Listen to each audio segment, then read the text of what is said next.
Hey, and welcome to IMO In My Opinion with J&M and Jay.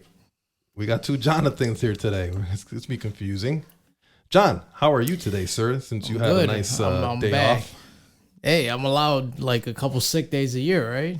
I said it on the show. I gave you a paid day off. You're fine. Excused. Besides, fucking Rafi did a great job. I agree. Said he was Filling nervous in for me. Said he was really nervous. I think I didn't watch it, but I will watch it. After Come on, the man. show. How do you not support your own channel? I do. I'm just tired. Of? So, like, I need time. I need time to watch it. I haven't had a good solid hour for myself yet. We have another Jonathan here, Johnny, and he's a friend of mine from high school. We're all graduates from Kelvyn Park High School here, right? Right. Panthers in the building, yes. That's right, John. You're probably the only one I who's don't know not if proud that's of a it. good thing at all. I'm very proud of being a Kelvyn you're Park. not. So am I. So am I. What? Yes. Yeah. Okay. Kelvyn I guess Park I'm was the the odd man shit. out. Yeah, Yes. it was the shit. It was the shit. Dude, Kelvyn, I had so much fun. It's because you didn't have fun in your high school years. I had fun. So did I. I had a lot of fun. You did not have fun. What did you do? So at lunchtime when y'all were eating lunch, I would go downstairs to the library and read and educate myself because none of the teachers there were trying to do that. Oh. So that was my type of fun. Oh. And 20 years later, look how far did you get? Not very. Not very at all.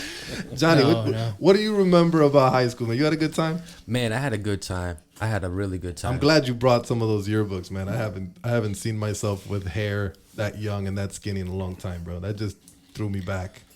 Yeah, as a matter of fact, the yearbook that you saw, the first one you picked up, I was a freshman. You were a junior, I believe. Yes, those were good times back then. Oh, absolutely, man. Back in my Daddy Yankee days with that high fade. I remember that haircut. Boy, I remember that haircut. Boy. Dog chains too? Were you allowed to dog wear tags. Get it right, tags? dog tags. Dog tags. Well, the same shit. As a matter of fact, I remember the first time I encountered you, man. You were friends with my stepbrother, Ito. Yes. Yes, and we were in the lunchroom. I believe it was an earlier period. And it might have been third or fourth period lunch. I don't know. I was always in the lunchroom. Yeah. I always tried to sneak in there. I mean, I didn't go to class. What can I say? I didn't go to class. In the lunchroom. I wish. Well, I would go to the lunchroom or go to the gym or whatever. How do you look like an Ethiopian if you're always at lunch? Because I had a really, really, really high metabolism back then. Guess. And I would play a lot of sports. So, okay, before we go dive back into memory lane, let's just go off a topic real quick of something that's happening recently, just to get a different opinion. Obviously, me and John always have the same topic, so I like having different people. And then you're a barber, so you talk to a lot of people. So I'm assuming, the whole barbershop talk happens quite often, and people bring up a bunch of different topics. Absolutely. So, All right, give me a recently- second. Have Go. you ever cut it? Oh, never mind. What? Have you ever cut my hair? I did his beard. You did my beard. I didn't have. Well, he doesn't wasn't cutting. Were you cutting when we were in high school? No. I was cutting I started in junior year, to be honest. I started So I was already out. Yeah, you were already out, maybe. Yeah. So I mean, how was he gonna cut my hair? I mean, I stopped having hair. It was I a literally. joke. I understand. Anybody that knows me knows it was a joke. Just like when I always joke about you being bald underneath that hat. I'm there. not bald. Yeah, I'm not. It'd be nice if you combed your hair once in a while. Nah. Nah. All right. I just put on a hat. Okay. So I don't know if you guys heard. You guys probably didn't or did. There was a shooting again recently, and basically what happened was this guy had a warrant for his arrest. He was selling heroin and a bunch of drugs or whatever, and they had a warrant to serve, and the police went, and it was kind of weird because it wasn't like what you would think. You would think they'd be in squad cars or undercover, cars or whatever. Yeah. But these guys showed up in like a pickup truck. Literally, like they're sitting on the edge of the bed of a pickup truck, driving up to serve this warrant. Budget cuts. Yeah, I'm serious because they're really far from the cars from Chicago PD. If you've watched that show, they got fucking Del Año, Del Año fucking cars. So they come out, they go to the guy. He's in a car. I don't know if he panics or whatever, and he starts to back up the car. There's cops behind him. That's whatever. Then he tries to go forward, and there's cops in front of him. So that if you want to say he tried to run them over, Sure, maybe, maybe not. So then he passes them up, and then they start shooting. Okay. Now, would you consider that to be a threat? If you're in a vehicle and a cop's in front of you and tells you to stop, and you lurch forward in that car, are you a threat? If you were a cop, would you be threatened? And again, you can be completely free and say whatever you feel. No one's going to judge you here. This is a judge-free zone. I would feel somewhat threatened. And that's because I would be wondering why is he trying to get away? What is he hiding? You know what I'm saying? And then at the same time, by the same token, you're chasing the guy. So he doesn't want you to catch him. You know what I'm saying? He's going to do, you got it in your mind. He's like, man, this guy is going to do anything to stay free. Correct. So it's like, man, this guy's capable of running away from a cop. Maybe he's capable of a lot more. Right. I mean, I look at it. I think I showed you one time. There was one that happened not too far from here, maybe a couple years ago, where it was something similar, like where they stopped someone and they had him cornered in. Like they literally had squad cars, like pinning the car in, and he's constantly trying to push the cars out of the way and get out of the way. You know what I'm saying? And the cops didn't shoot in this particular case, right? But my thing is, and people are having a fit with it because they're saying, why did they shoot? He was fleeing. He was running away. If you're running away, you're no threat to a cop. Okay, I have an issue. So if a cop's in front of you telling you to stop and you lurch forward, that car has become a form of threat. Because if you run him over or you're using that car to threaten him so he can move, that's a threat. Correct? Absolutely. For sure. Right? Okay, so that's the same reason why we use guns as in police work to begin with. We threaten you with it so you can do what we want you to do before we have to actually use it, correct? In any situation, right? If you're going to rob someone with a gun, you point it at them. If you're going to give me your money, right? It's a threat. Even though you didn't use it, it's a threat to get you to do something. So the car moved forward so the cop can get the fuck out of the way. That's a threat. Now, does that justify? Because the DA of that state justified it. Of that city, justified. He said that's completely justified. The cops I think I heard that. The cops are not going to get nothing for it. Like this is completely justified, and I agree, but I do think there was a hell of a lot of bullets. You know what I'm saying? Like I don't think you needed. Yeah, you kind of said it was 100, overkill. 100. What is overkill? Like what is overkill when you get 10 kills in Halo? You're dead. I mean, Overkill. Oh wait, that was 4 in a row. My bad. Was it 4 in a row? Whatever it was. I think it was too many bullets.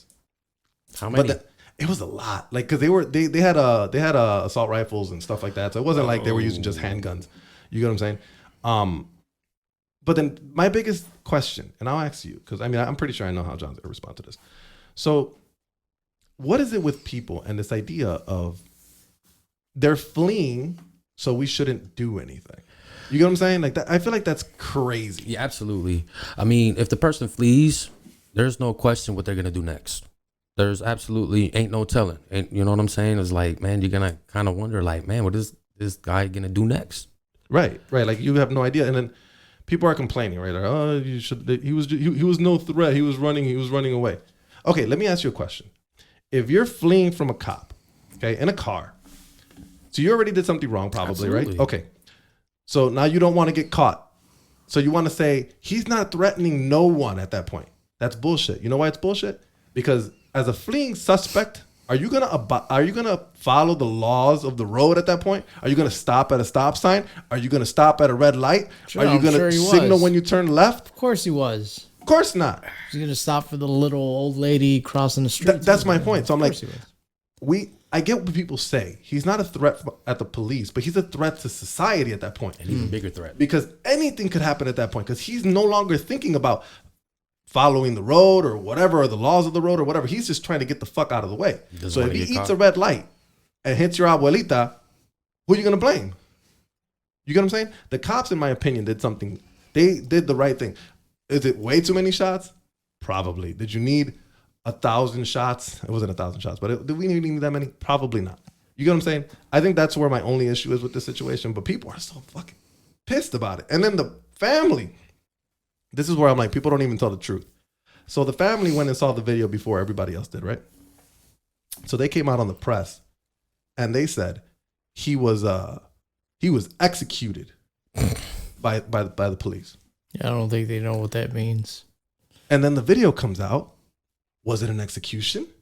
The mother, I think the mother was saying, no, he was just sitting there. He had his hands on the wheel and he was just sitting there. He listened to everything the cops said. Okay, so now let's look at the video. So she said that all he did was have his hands on the wheel. Okay. He also had his hand on the gear shift because he moved it into reverse. He had his feet on the pedals because he reversed the car. He hit something. He put it in drive again, hit something else, and then ran into a tree. So how was he just standing there doing nothing and listening to police? I don't get what the point in lying is if there's video. Like, that doesn't make sense. Because they're going to defend, of course. And I understand that they're going to defend. You get what I'm saying? And if we hear anything in the background, there's people walking into the house. Somebody just got home. Yeah, some people just got home, but it's okay. It might be a robber. You don't know. You better go upstairs and look. But you get what I'm saying? Like, why lie about it? And I know you're just defending your point, right? You're defending your case. Yeah. I understand that. But the video's going to come out at some point, right? And then you're screwed because now you look even worse because you lied about it. Just to add to the fuel of the fire of this whole BLM and cop thing and all this crap. It's ridiculous. It's ridiculous. And this makes perfect sense to this one post that I saw. And I'm sorry that I'm talking so much. I love it though. I'm sorry. I saw a post and it made so much sense. And in this case, it kind of makes even more sense. So it was basically a fire ant. I don't know, maybe somebody saw it. It's a fire ant and there was black ants around it. And it was like, it was ripping it apart. Kind of, right, per se. And on the explanation, it said, if you put a jar with red fire ants and regular black ants in the same jar, nothing happens. They just do what they do, right? But if you shake it up, then they start attacking each other. They start attack. The red ones attack the black ones, and the black ones attack the red ones. Yeah. Right. So let's stop being mad at the two different color ants, and let's be mad at the person who shook it up. The instigator. Right. And in this particular case right now, guess who shook it up? The people that were talking to the press, because they said, no, he was just like, wait until the video comes out, right? And then make your quote or your statement. Because now you look horrible. Now you look like you just tried to shake something up because you tried to throw the blame on PD when PD didn't do anything incorrect. So you shook the jar. And you had protests for it. You had stuff that happened for it. You shook the jar. Why are you shaking the jar? There was no problem there. It was a warrant that had to be served. It had to be served. Yeah. What do you want to do? The only way for it not to be served is for that dude not to commit crimes and not sell drugs. That's the only fucking solution. But nobody wants that solution. They don't want to hear that. But I digress. I'm sorry, I had to get that off my chest. That was an interesting one. That was a funny one. So like we said earlier, all three of us went to Kelvyn Park. We're all Kelvyn Park alumni. Proud, right, John? Absolutely. I don't know about right, proud. John, you need to get some. That was not even a school. It was like a fucking, I don't know what it was, but it wasn't a school. What would you call it then? It was, I don't know. A pastime? People babysitting teenagers. You didn't learn a thing there? I swear to God, everything I know now, I learned in grammar school. I learned nothing in high school. You learned absolutely nothing in high school? No. No? How to scam and fucking get away with things, maybe. You didn't know how to get away from gangbangers or anything like that at least? No. Could have learned that. Didn't you almost get your ass kicked outside? No, in night school, I was waiting for my dad to pick me up. It was about like 8:30, and this guy just pulls out a gun and aims it at my face. Like, what the fuck's going on? Look at me. Did he yell at you, KP Killer? No. Clemente? Oh, God, no. Schurz? No. Steinmetz? He just wanted me to throw down a gang sign. Okay. Oh, we all get one of those, right? Everyone's gotten one of those before. Yeah, but look at me. I'm Puerto Rican, but I look white. He's but light-skinned too. Same. What you mean? Threat. That's what I'm saying. Like, first of all, the same shade too. You're a threat, John. Look at the size of you. You're a threat. I wasn't like this back then, though. You were more plump. No. At that time, I had lost weight. I was like 170, 180. at the most back then. Okay, so you hated high school. So Yeah. let's talk with someone who enjoyed high school. What do you remember? Man, I'm gonna start with when I first encountered you. You were friends with my stepbrother, Okay. Ito. We were in the lunchroom when we first met, and Ito got me in a lot of trouble. But by the way, No, he was one of the you- main reasons why I used to cut class You so damn got much. yourself in a lot of trouble. Sure. I remember you guys being real tight, and Yeah. he had actually introduced me to you. And he's like, yeah, man, this is my boy Flacco, you know what I'm saying? You know, we're real tight, you know? And I was like, okay, cool. You know, we shook hands, you know, whatever. At the time, I was a baby face freshman. Like, I had come from a private school. And that private Wow, that was a big downgrade. You went from a private school to one of the worst Yeah, schools in Chicago. I would say. yeah, well, I wanted, whatever, it I is wanted what to it go is. public, you know? Okay, it's okay. Yeah, I wanted to go public. I was just You like, learn more there. well, I feel like maybe you don't learn more. I think you learn more about life in general there, because of the mixture of people and how people act and all the with the whole gang banging stuff and all that stuff, like all of that. You learn all that in school, especially in a school like that one. yeah, it taught me realer lessons. That's for sure. Mm-hmm. That is for sure. I'm sorry. Continue. Yeah, I remember meeting you. We shook hands or whatever. I was a baby face freshman. I was like, I was like 14. And I had just come from a private school, from a very strict environment, going into a more laid back environment.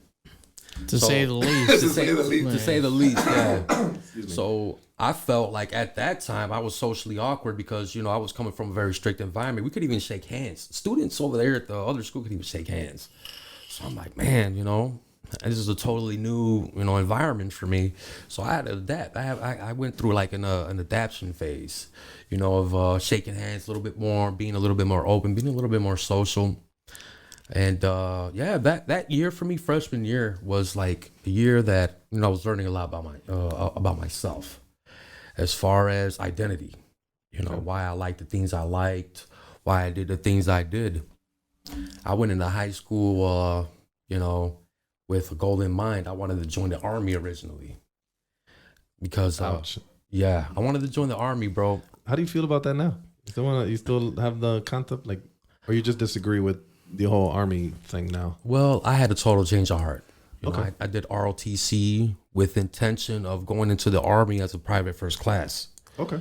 So once I got into my second year of high school, I had already went to the boot camp because I had volunteered. And that was just kind of a preview of what it would be like. So you actually went. Yeah, I actually went. So man. you did boot camp like this dude right here. Yeah, I went to boot camp for 6 days at Fort McCoy, 5 hours from here. You went. Yours was longer, right? Yeah, I went to actual boot camp. Oh, you went to the military boot camp. You went to boot camp here. I went to boot camp at Fort McCoy. It was like a ROTC program. For Oh, 5 okay. Because days, it was prior. It wasn't like you actually joined the military. No. It was like a pre thing. Yeah. Okay. Cool. Same thing, I guess. Yeah, little did I know when I went to boot camp, I was going to see, you know what I'm saying? I had intention to be, but I had, when I went to boot camp, I was trying to see, like what it really was, because I know that was like the closest thing I was going to get to, at that time, kind of experience that lifestyle. And then once I experienced it, it was just, it made me have a change of heart. I was kind of turned off by it because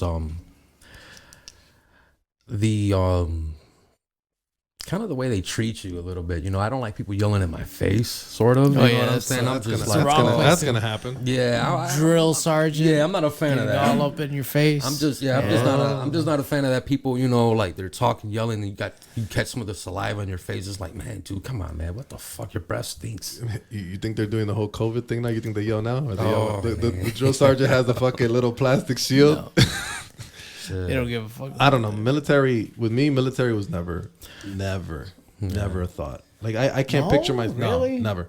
I can't picture myself. Like there's a fear to it. I think for me, like I would never be a cop. I don't have the fortitude for that. If you want to go that route, like I'm easily squirmish sometimes. Like I can't see certain things. Like that gets like it rattles my stomach. And if you can't take that, then I feel like you shouldn't be, you shouldn't be in that profession. There you go. You know, if you're gonna see a dead body and you just throw up, then you probably shouldn't be looking at dead bodies. Absolutely. You know what I'm saying? Like, I wouldn't be what do they call it? Like an undertaker if I can't fucking deal with that. You know what I'm saying? Like, Yeah, I wouldn't be an undertaker. you know what I'm either. saying? Like, that's just one of those things. Okay, so you got to Kelvyn. You started fitting in. It helped you that you knew one of the more popular guys in school because Ito was high class. He was a high class roller in Kelvyn Park. I thought for a second you were gonna say you. No, I was I knew not. that wasn't the don't case. get me wrong. People knew who I was, but it wasn't like Ito. Like, Ito was on a whole different level because Ito was like a chick magnet. He just got girls up the ass all the time. Like, he had the whole, Puerto Rican Spanish and all that. Like, where mine wasn't there. You know what I'm saying? Like, they had that edge, and we were all that little group. It was like a little group of it was me, Ito, Leo, Josue, Luis, Burgos. Like, we were always together, and we were like this Puerto Rican group, except for Leo. Leo was Mexican, but like, we were all this little group. Even I'll tell you what. In my senior year, we were so stupid. I look back at it. This is so like, I don't want to say gay because that's insensitive, but it's like so stupid. So like, we're like, well, we should all put our lockers like together or whatever. And then, so I got the locker set. Do you remember in the lunchroom when you would get out on that side, on the gym side? Yeah. Okay. So right in the middle door, right across, there was like a set of like 4 lockers. Like right across there was a set of 4 lockers. I had one. So we literally talked the 4 other chicks that were next to us to trade lockers with Ito and Josue and Leo. So we all had the same locker. I mean, I look back and I'm like, why the hell would we do that? I mean, That's hilarious. Whatever. I mean, we don't need to. We're in the same school building. We don't need to have lockers together. It's kind of weird, but whatever. We would do stuff like that. I mean, we were just this little group, and we took that picture of us pissing in the bathroom that we tried to get in the yearbook. I do recall that. Man, and we couldn't get it in. We even went to the principal. She was like, "Oh, it's cool, but like, that was legendary. I just can't. That was legendary. That would have been awesome, man. That would have been awesome. It was you, Josue, Ito, and Leo, right? Yes, and then Luis was taking the picture. Okay. And Luis took the picture. I do recall that. I remember because Ito had it was a jersey day. Because we all had jerseys. We all had basketball jerseys. Okay, Ito had my Kobe Bryant jersey. Oh, which I think he still has. Which I want back. Wait. Just saying. Why do I feel like I've seen that picture though? You have seen that picture. It's on Facebook. Facebook. Okay. That picture's cold-blooded. I took a picture of a picture because this was prior to technology nowadays. Speaking of which, these yearbooks, man, like, golly, we had really bad technology. That's another thing these yearbooks make me think back. Like, we saw a picture of computers in the background. Holy crap, were those computers old compared to what we have now? It's crazy to think of. It was Kelvyn Park, so I'm pretty sure they weren't getting top of the line computers at that time. We sure as hell weren't getting Macs back then. No. Okay, I'm sorry. Keep going. So, you got into you started getting into Kelvyn. Keep going. Yeah, I went through like an adaptation phase, and I was at the same time admiring Ito. He was such a big inspiration to me, and Josue as well.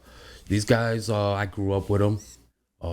Very cool people. Yes, very, very cool people.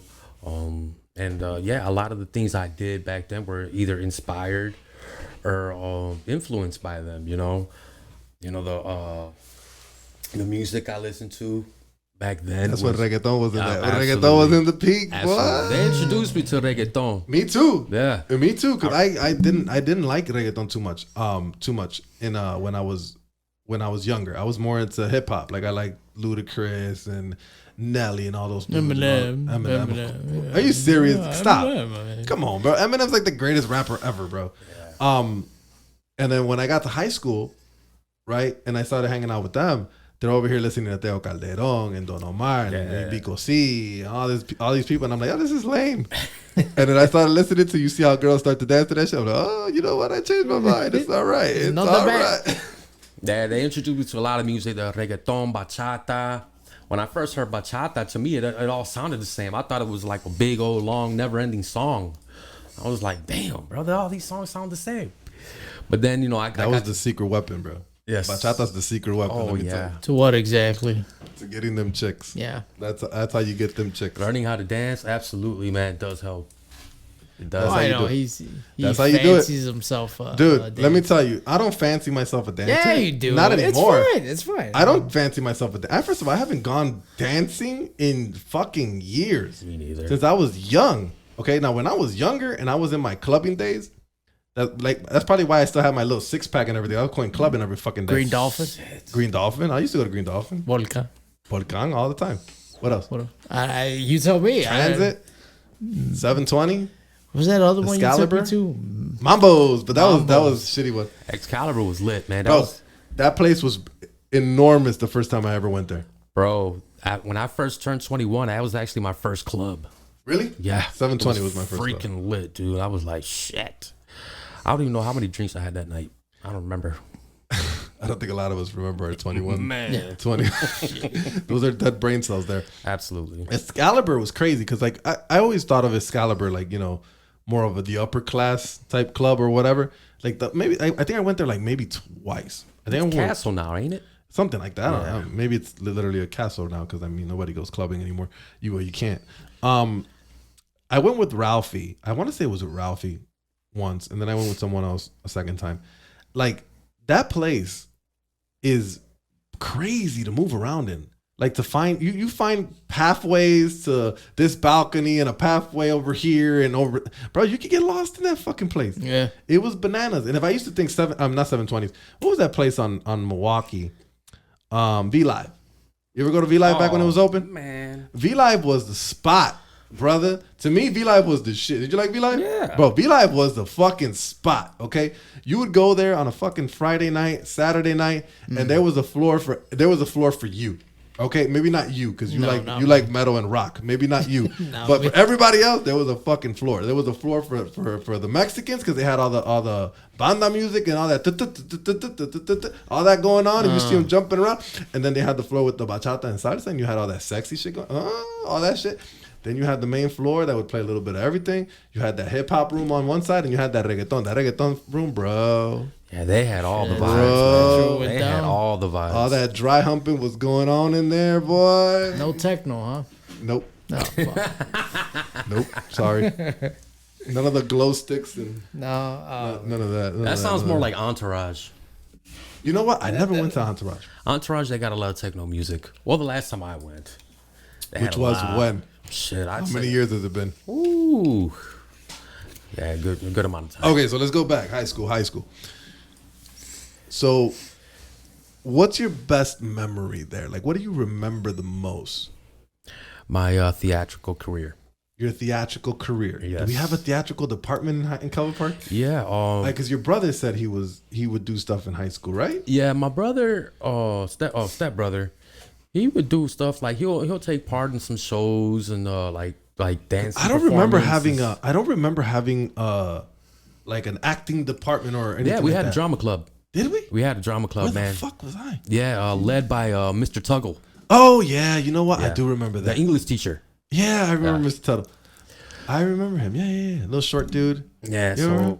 Oh, all right. after I got over trying to be in the army, I wanted to try acting. Okay. So I tried acting, which was something totally different. My first play was The Taming of the Shrew. Okay. And which is very crazy because I played I came out in the very beginning and I played a gay pedestrian pretty much. So I opened up the show and they loved me. That was the first time I ever got a taste of acting. Was I played a gay pedestrian. Okay. And I opened up the show and I got a round of applause. I got people to react and stand up and stuff, and Why don't I remember these things? I would have totally loved, okay, obviously now. No, not back then. Not back then. I probably wasn't into it, but like now, dude, I would have loved to have done that shit. oh yeah, man, I did Obviously, I'm 3. into acting now, but I'm just saying, like, Yeah. I would totally love to. Yeah, do and that it's shit. interesting how you're into acting too now. I mean, I haven't done the project since August of 2007. But when I was in high school, the first project I did was Taming of the Shrew, made by Shakespeare. And God, fucking Shakespeare's so hard to fucking. Can you read that? absolutely, Do you man. like reading it? I swear to you, I can't. Like, I've tried. Uncultured swine. Hold on. First of all, that English. Because called Old English. That's old English. Yeah. It's so fucking hard. Like, I kid you not. So I had when I started taking acting classes. I'm sorry to cut you off. When I started taking acting classes, they give you a lot of Shakespearean shit to do on stage, right? So one of them was like, damn it, what's that dude's name? I can't think of his name. Romeo. No. King Othello. Lear. Who? Othello. No. King Lear. No. Hamlet. It could have been Hamlet. To be or not to be. No, but it was like it wasn't Hamlet. It was like a king. What was the king's? What King Arthur. No. King Lear. King Lear. Is it King Lear? You're right. I don't know. It's King Lear. Oh, whatever. So it was the big, Shakespearean thing. So I go to the library and I get the book, right? And I take the book home and I'm trying to read it. I can't make beans out of this, right? Like I think I'm reading it and I'm like, I'm not grasping it. So I had to go to the library and get the version that has like one page is the old Shakespearean version and then the next page is the translation, the new English version of it. I'm like, that's the only way I can understand it, because who the hell reads this shit? But then one of my favorite actors is really big on it. So like, I like Patrick Stewart. He's badass. That dude reads fucking Shakespeare like it's fucking nothing. And I'm like, he this is the greatest writing in the world. I'm like, yeah, I remember being taught to exercise my tongue and mouth just to pronounce those words. I had a girl tell me that once too.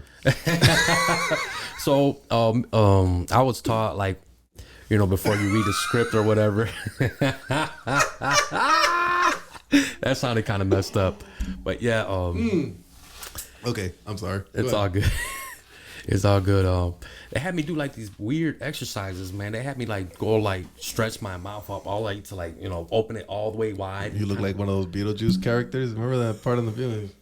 Bruh. She extends her mouth and shit. Yeah, it was just weird. I was just like, okay, am I doing it right? I was just like, man. Yeah, there's a lot to it. So I had to like kind of like prepare myself that way, I guess. So whatever. But when I got into acting, it took the shyness away. It took the shyness away because freshman year I was real shy. I was a bashful kid. I wouldn't talk to anybody unless they spoke to me, pretty much. So when I got into acting, not only did I learn how to just read scripts, it taught me how to talk better. You know what I'm saying? And that's what made me more comfortable. It does. Yeah, that's what made me more comfortable just dealing with people, and interacting and stuff. I became more comfortable, and not only in my own skin, but just kind of exploring, just other people, pretty much. And you're also a barber, so you communicate with a lot of people all the time. Oh yeah, which is really cool, because if I'm assuming I know you have your certain clientele. Every barber has their certain clientele that they see all the time, yes. But you also get your share of people you have no idea who they are, and you just meet them right there. So that helps out with getting comfortable with people, because I had that problem. I still kind of have that problem now, and that's one of the reasons why I did all this. My biggest problem, and I don't know if you would think I'm a shy person. I'm not a shy person per se. No, I am a nervous person, in my opinion. I tend to get nervous for certain things, especially when I'm acting.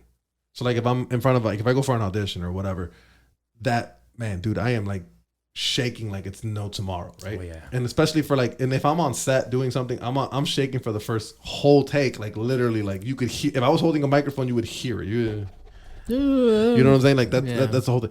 After that, I get comfortable. Yeah. But like one of the reasons why I did this was because I wanted to get comfortable. Because auditioning, this is basically what auditioning is. You're talking to someone in front of a fucking camera. Pretty much. So why not get 3 cameras and get comfortable? Why not, right? Why not? That's why I did it. But it's crazy to think that you were in drama. I didn't know that. Yeah, I was in the drama club for 3 years: sophomore year, junior year, and senior year. Okay. And I actually went pretty far with it, and I'm very proud of kind of even reflecting back at it. Do you have any video of that? I do. I didn't bring it with me, but I do. Okay, you're gonna have to let me see that. Yeah, I did. I like watching stuff like that. That's pretty cool. One of my highlights is and I don't mean to be boastful, but I'm just in retrospect. Do what you do, man. I did Hamlet. I did Hamlet at the Shakespeare. That is a hard ass fucking. That's hard, bro. Yes, I was. I did it at the Shakespeare Theater in Navy Pier. Okay. So cool. Yeah, it was a whole. Round of applause for that. Thank you. Good job. Thank you very much. Enough of that. I'm kidding. I'm sorry. That's all good, man. Yeah, I was in front of a different crowd. It was a big stage, you know, a whole arena actually. Okay. I don't even remember how many people there were, but I do remember being really nervous for that one because I was Hamlet in a couple parts. So the way it worked is we swapped parts. I was Hamlet for like 2 scenes, and then there was a different Hamlet for some other scenes. But the scenes that I took part in, I was kind of in a sword fight, and I had to learn how to fence. Okay. In order to partake in that sword fight at the end. They went all out. Yeah. That's pretty cool. That's pretty cool. I'll tell you what. Look, I don't like to call myself an actor. I'm not. Well, I am. The thing is, okay. So I keep getting told that once you sign with someone and you're represented, you're a professional actor. I don't consider myself a professional actor, but I am signed with a company and all that. What you did to me is impressive, man, because I would horribly suck at stage. Stage is the worst for me. And then people say, oh, it's the same thing. No, to me, I'm sorry. There's you don't got takes on the stage. You don't got fucking takes on the stage. You got to be on point. You got to bring it at that moment every time, on key every time. And it's because you're fucking live. You know what I'm saying? Yeah. Live on SmackDown. You know what I'm saying? It's the whole 9 yards. Like, you got to be on point. And like, I don't think I can do that. Like, that's crazy. I would love to take. I'm gonna start taking some classes pretty soon, and it's more stage oriented with the whole Meisner concept and the whole 9. And I'm looking forward to it. But like, stage just scares the shit out of me. Oh yeah, that Shakespearean stage in Navy Pier was pretty scary because it was a big stage. A lot of actors have gone through there, and a lot of people. You know, even the big folks that come up in there and they scout actors. Now, a lot of people don't know this, but I actually got scouted for Batman: The Dark Knight to be an extra. That's great. That's awesome. Yeah. I mean, didn't you guys know one of the clowns from the bank heist or whatever? So yeah, when I was working at Oak Park River Forest, one of the janitors was actually a stunt guy. So yeah, he was actually in one of those posters right next to what's his face? Heath Ledger. Heath Ledger, one of the greatest actors ever. The second best Joker of all time. We can debate that. I was actually in the same room with him at one point. Were you really? Yes, I was. That's incredible. That's incredible. So in 07, August 07, I was an extra for the movie Batman: The Dark Knight. Okay. And I remember being at lunch. And he just walks in his Joker outfit. Keith Ledger. Oh, because he was almost fucking what's the method method acting, yeah. Right? So he would stay in character, like not stay in character. He wasn't as bad as like fucking what's the other one? The one everybody doesn't like, Jared Leto. Jared Leto was sending fucking rats to fucking people and shit. He's a fucking idiot. It's a real method actor. Right? Like legit, I guess. Yeah. He's literally sending dead rats to fucking his co-stars. But that's crazy. I wish I would have been into acting at that time, bro. Like, that would have been fucking amazing. Can I take a second to make you jealous? Go. Kid I went to grammar school with, his pilot got picked up for CBS. That's great. Why would I be Michael jealous? Stahl David, Good Sam. Why would I be jealous? I don't know. I'm not jealous of people that I'm are successful. just saying. I mean, his brother just got a commercial recently for the fire thing, right? For the fire thing. Yes. He just got a nationwide. That's awesome. What's dude. the fire thing? I told him he looks like the Latin Denzel. He looks great. He's Yeah. he's basically, it's like a safety. It's like a smoke alarm safety commercial type thing. I mean, it's great that he got it. That's fucking awesome. Like, and I didn't even know he was really into that, because I remember him obviously from school, and then from I played a lot of basketball with him. Did you? Yeah, I played a lot of basketball with him. Oh shit. Yeah. I don't know about this. I didn't know he was into acting until I saw him. We went to go shoot a little scene out in Indiana together, and I'm like, hey, what the fuck? Like, you're going over there too? Because it was like a whole Hispanic thing. But yeah, man, like, that's fucking awesome that he gets. I don't get jealous of people that do shit. You know I'm kidding. I don't get jealous. You know what really got me? I don't get jealous. I get upset. I get upset when I don't get something, and when I don't land a gig, and then when I watch the fucking show and it's a guy who looks just fucking like me, that pisses me off. and who doesn't do it better than me or like, and I understand the business, right? Because the business is basically they're looking for a particular person, right? They didn't pick you. They didn't. Okay, how do I say? They did not pick you because you didn't do well or whatever. They probably didn't pick you because you're too tall or you're too light skinned or so they have a whatever. look in mind. Right, it's all about a look, right? They're looking for a specific person. So like you can't take denial, offensively, right? Because you got to kind of get over it because it wasn't because you didn't do a good job. It's business, right? So like the one gig that I almost got, the one for Chicago PD, the one I really fucking wanted. I really fucking wanted it, and I got a fucking availability check from my agent, which basically means that you're one of the last people that they're looking at, right? So I got an availability check, and then last minute they called me and they're like, "Oh, we're gonna release you." They pick somebody else. Cool, I have no problem with that, right? Then I go watch the show, and it's a guy, and he looks just fucking like me. Like my sister was like, "Brother, he looks just like you," and he didn't do it any better than me, or any worse, I guess, But it kind of upset me. That's the one you showed me, right? Yeah, and it upset me.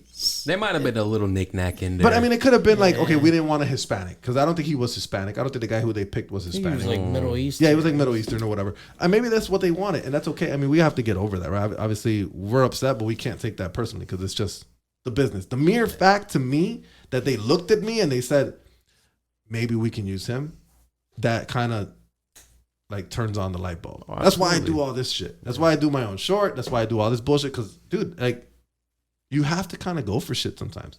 Absolutely. You kind of got to go for broke, Yeah, especially in the acting world because, oh, I'm sorry. You're worse than Rosby, bro. You've been bumping into that thing, boy. Yeah, I know. I'm a little clumsy. You're good. You're good. It's actually a starving art. You know what I'm saying? You got to look for opportunities. You got to see what's out there. And actually, you know what I'm saying? Put yourself out there. You got to go for it, Absolutely. Though. That's the thing. I wish that was me. I'm sorry. That one was me. Sometimes I wish that I would have gotten into it younger, obviously, but I wasn't really like into it. About that, yeah. That wasn't my forte. I didn't look at movies and say, man, this guy really did a good job. I wasn't like that when I was younger. Now it's just like part of me, I don't know. It's weird. Like I haven't really got anything great. I haven't got booked for anything great, but it's like, I don't know how to feel about it. If that makes any sense. Like, I don't know if like I recently had a class. I did a class, an online class with an actor or two actors. One of them's bigger than the other, obviously. And the bigger one, he's been on Avengers. He's been, I mean, nothing major. He wasn't like Thanos or anything, right? But I mean, obviously he's been on the film, right? On a lot of films. He's been like in 100 and something films. And he had a scene with Tom Hanks. I think I told you about it. Yeah. He had a scene with Tom Hanks in Sully, right? Sully, the airplane movie. And to the mere thought that this man had a scene with Tom Hanks, to me makes him like, whew, he's upperclassman. You know what I'm saying? Yeah. And recently I had a class with him. I took a class with him, whatever. And really good class about actioning, right? A whole different topic. So he's on Facebook. He actually added me. And I told him if he would look at our short, which I thought was really cool. So he actually took the time to look at the short. So I sent him the link to the short film that I'm working on. And he gave me a really good feedback. He was like, dude, this is pretty damn good. Like, it's actually really good for a fucking film that me, John, we've worked on, whatever. Like, this is something that we just came up with out of nowhere, and it looks really good. It was acted pretty well. I'm like, dude, that makes me want to keep going forward. Absolutely. You know what I'm motivation. saying? Like, yeah. That's crazy to me. Like, for an actual actor who's actually in the business, who actually does this shit for a living, to come back and say, hey, you guys did really good for what you guys have available to you and the equipment you guys have. It looks really fucking good. I'm like, fuck. Validation from the right people goes a long way. I cannot stress that enough. Validation from the right people. That's the truth. Yeah, absolutely. Like when me and your brother did that scene in Indiana, right? I don't know if he was there. Jordan? Yeah, Jordan. I don't know if he was there. He might have left. So I had a little more than he did. Okay. That day. Excuse me. I had like a 5-line thing. Okay. Basically I got my ass kicked and I get killed. I can see that. I seen that. It was actually really good. Really good acting. So fucking I did it, and then later on, a bunch of the actors that were there, were adding me on Facebook, obviously, because you want to make a community, right? And some of the ones that were off watching were writing to me like, "Man, you did really, really well." And I'm like, "Really? You think so?" Like yeah, bro, you could see it. And even the guy I had the scene with, who's been on Chicago PD, he's not that big, but he's done some stuff, and he was like, "Dude, I know when I see someone who can do it." Like, that's crazy to think of. Like, people that do it, like, when they tell you have glimpses of it. It's always been like my basketball fucking career. My basketball career has always been like, you have glimpses of being great. You just don't play defense. You just don't play defense. You don't jump for rebounds. There's something there, bro. I'm hoping there is, man. I mean, I don't want to be a fucking, like, my goal is not to be a fucking millionaire or anything like that. My goal is to do something that I enjoy. Absolutely. I think everybody has that goal, right? Absolutely. That's how I live. That's how. So being a barber. So you're a barber. Okay, let's go to that, because I feel like we're talking so much about what I like to talk about. So you're a barber. Yes. You cut hair. Yes. How long have you been doing it? How'd you learn? What made you want to do it? Yeah. Man, that's actually a long story, but I'm gonna cut it a little short. We got time. We got time? Don't worry about it. We got time. Okay. Go ahead. Cool. Go ahead. Man, I used to get my hair cut, at a barber shop, just like everybody else at one point. You know what I mean? And I used to go to Betty's and Nick's on Kimball Montrose. Oh, I used to go there too. Yeah. Did you used to go to a guy named Tom? No, I used to go to a guy named Red. Oh, okay. He was an Irish dude. I remember that one. And he had a beard like this big. Before beards were popping like that, this guy had a red beard that came out down to here. And he had a red pushback. He was, blue eyes, you know what I'm saying? Like, just pecoso. I'm like, man, this guy's an Irish motherfucker. You know what I'm saying? So I'm like, man, fuck it, let me try him. So, I gave him a try or whatever. And, man, he hooked me up. Like, this guy literally changed my life. He gave me my first lining, my first blowout. And, man, I even the way people treated me was different after that haircut by him. Really? Seriously. The girls that didn't talk to me back then would talk to you? Would talk to me after I had that haircut. Hey, that works. Yeah, so I was like, man, there's... So the opposite happens when you go bald. Right? So you had the haircut back then, and people would talk to you. Then when you go fucking bald, nobody fucking talks to you motherfuckers. Yeah, at the time, I'm like 13, 12. And I'm like, man, you know what I'm saying? I'm like, man, I got this, this Beatles haircut. I had like long hair that went down to here, and I had like square sideburns. I was just walking around ridiculous. Ain't nothing wrong with that. I had the same Yeah, thing. he had the same fucking thing. You guys can relate. A sweet mushroom. Yeah, freshman bro. year. I had that shit for years, bro. Freshman year, I had spikes, and then I cut my hair short. I feel like I remember that. Yeah, I had the spikes. Holy crap! Yeah, and then I was combing my hair down afterwards. The Anuel. Okay. I had it before, Yeah, that shit became popular. Godly. Yeah. Oh my God, it's crazy to think back. Yeah, I had the small taper, and I used to get it red. Used to do all my haircuts up until 2015. It was the military ball. You remember the military balls? I never went to one because I wasn't part of RLTC. But Ito would tell me. Ito would go to every military ball with like 6 chicks. Well, he was there. I remember Red wasn't at Betty's Knicks anymore the day before military ball my freshman year. Okay. And that was probably like a panic moment. Right there, right? Was. Like, oh shit, where the fuck am I gonna go now? I'm like, man, where's Red? They weren't trying to tell me. The people in the barbershop was like, man, just go to her. Somebody else. You know what I'm saying? We'll keep you in the house. I'm like, man, whatever. So I tried this one chick. She, man, left me looking like Harry Potter, bro. I was like, man, what the fuck is this? Like, and I looked at myself in the mirror, and I was just so unpleased. And Ito was there. He was pay like, for that? Man, I paid for it, but I didn't tip her. Pay for it. You know what I'm saying? Back then, the haircuts were $5, so she just got the flat. Isn't it still $5 now? I know. I feel like it should still be $5. No, I think they charge 10 now. Oh, they're moving on up. Yeah, they're moving on up. And their now. quality better go up too. What the Oh fuck? my goodness. I doubt it. Yeah, me too. You didn't go to Betty's and fucking Nick's. Never. You would go to. You never went. You cut your own damn hair. Half the time, yeah, I do. Who cuts your hair now? I don't know. That David Diaz is floating around somewhere. Do you know who David Diaz is? Berwyn. Boxer? No.